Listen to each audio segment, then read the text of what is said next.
प्रशासन मुर्दाबाद, कांग्रेस प्रशासन मुर्दाबाद, मोहम्मद फिरोज को न्याय देना होगा, मोहम्मद फिरोज को न्याय देना होगा। जिस प्रकार से यूपी में आम आवाम को जीने के लिए बाधित किया जा रहा है, उसी प्रकार से बिहार में भी उसी पैटर्न को लागू करने का प्रयास किया जा रहा है। लेकिन माननीय तेजस्वी प्रसाद यादव ने जिस प्रकार से संज्ञान लिया है और उन्होंने करारा जवाब दिया है, मिथिलांचल के तमाम लोग, कोई जाति, कोई वर्ग, कोई धर्म नहीं, एक अभियान चलाएगा माननीय तेजस्वी प्रसाद यादव के नेतृत्व में। आने वाले दिन में हम लोग जिस प्रकार से माननीय तेजस्वी प्रसाद यादव सड़क से लेकर सदन तक आंदोलन करने का जो उन्होंने अभियान ठाना है, हम तमाम नौजवान उनके साथ हैं और यह न्याय की लड़ाई लड़ी जाएगी। रहेंगे इस न्याय में अंतिम दम तक और अंतिम सांस तक। मेरा भी इतिहास को आप जान लीजिए। जिस समय में सारे लोग एक दूसरे को छोड़ दिए थे, चाहे वो कोरोना काल हो, कोरोना काल से बड़ा कोई काल नहीं हो सकता, उस समय भी आम जन के साथ हम लोग थे और मोहम्मद फिरोज साहब का रिलेशनशिप भी हम लोगों के इलाके से है।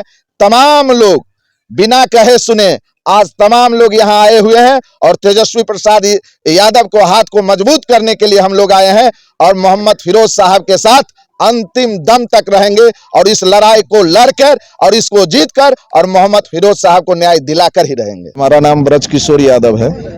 हम राष्ट्रीय जनता दल के नेता हैं, राष्ट्रीय जनता दल के कार्यकर्ता हैं और सामाजिक कार्यकर्ता भी। बेनीपट्टी में जो घटना हुई है उस बारे में आपको जानकारी होगी और शायद आप लोग उसी घटना को लेकर बेनीपट्टी पहुंचे हैं। कैसे देखते हैं इस घटना को आप? इस घटना को जितने भी निंदा की जाए बहुत कम है। यह घटना मिथिलांचल ही नहीं पूरे बिहार के लिए एक कलंक है और नीतीश कुमार के शासन का सबसे बड़ा पोल खोल दिया है।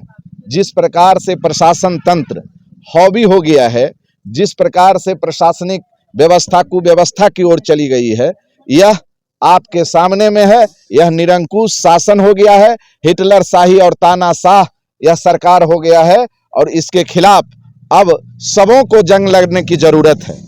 निश्चित तौर पर आज की यह घटना बहुत ही निंदनीय है और इसकी जितनी भी निंदा किया जाए बहुत कम है। आरजेडी की तरफ से आप लोग यानी कि पीड़ित परिवार के साथ हैं?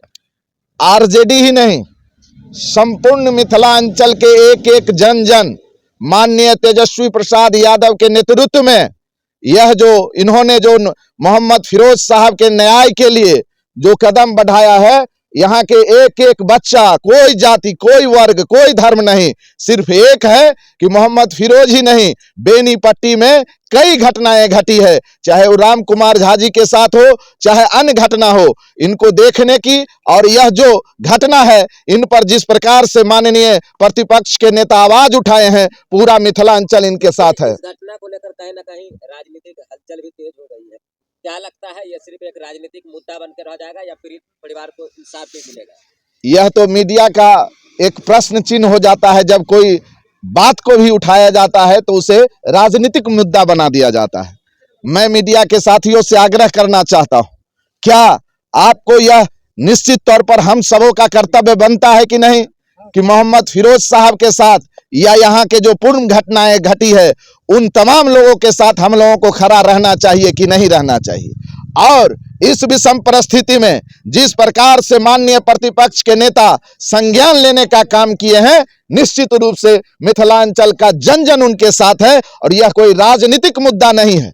यह मुद्दा एक सामाजिक मुद्दा हो गया है और यह मुद्दा पूर्ण रूप से गरीबों के इंसाफ दिलाने की लड़ाई लड़ने की मुद्दा है। यह कोई पॉलिटिकल मुद्दा नहीं रह जाएगा। यह मुद्दा इस बार आर पार की लड़ाई की ओर जाएगा। तेजस्वी यादव आ रहे हैं कुछ देर में, लगता है उनके आने से इंसाफ जी, उनके संज्ञान लेने से ही इंसाफ मिलना प्रारंभ हो गया है।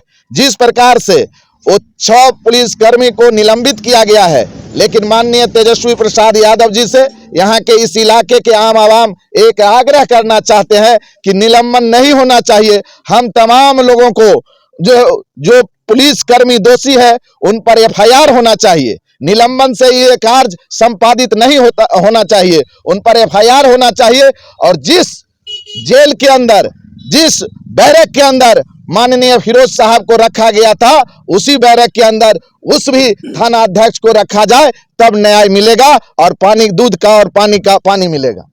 मौलाना फिरोज आलम का आरोप है कि जब हमको पकड़ा गया तो कहा जा रहा था कि बड़ा बड़ा बाल है, बड़ा बड़ा टोपी है, तुम आतंकवाद हो, ये आरोप लगा रहे हैं। कहना है कि सही ऐसा बोल रहा था, क्या कहेंगे उसको लेकर? यह एक नई धर्रा चलाना चाहता है। जिस प्रकार से